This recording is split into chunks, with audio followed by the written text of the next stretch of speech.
Kickstart Monday, everyone. Coming to you live from Unleashed Strength. Well, actually, I'm up the street from Unleashed Strength, but there's a ton of traffic, so I thought I'd get this in while I can. Okay, so one of the things I want to talk about today, there's two common questions I get asked, right? What should I eat, and what kind of protein should I take? Those are like the two top ones I get. Now, one of the ones I wanted to cover was the protein one, right? Now, I'm just going to put this out there right now because I already know I'm probably going to have some people commenting, but I'm not going to say, hey, this one is better for you, this one's worse for you. When it comes to finding a protein, it's just finding one that works for you.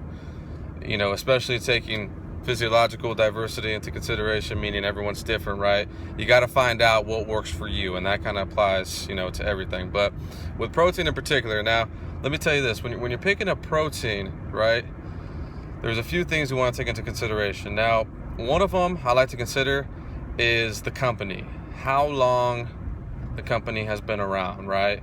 Is it a reputable company? You know, do your friends take it? How do they feel when they take it?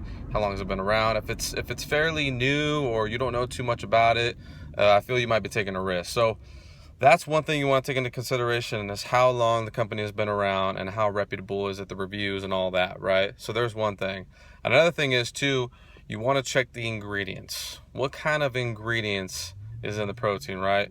Usually anywhere from 7 to 10 ingredients is pretty fair. Any more than that, the more it's been tampered with, and that kind of applies to foods too. I say, you know, the more ingredients a food has, the more it's been tampered with. So the less nutrient quality it has, the less the better.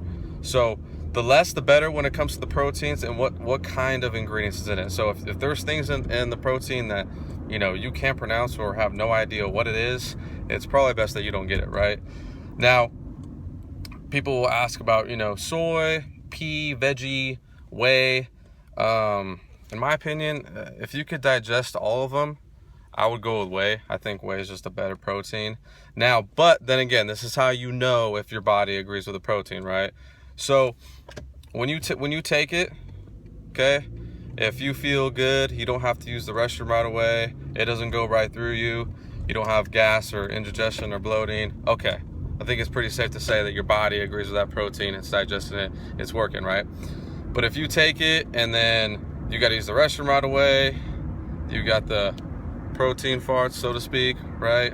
You're bloating, that's probably an indication that your body does not agree with that protein. Either there's something in the protein your body doesn't like, you're lacking enzymes, something, right? So those are three things you want to consider when you're picking a protein, right?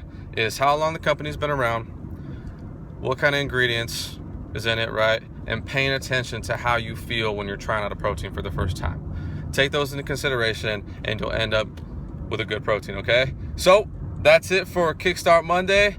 Get ready for Stay Strong Fridays in a few days, okay? With that said, have a great week, guys.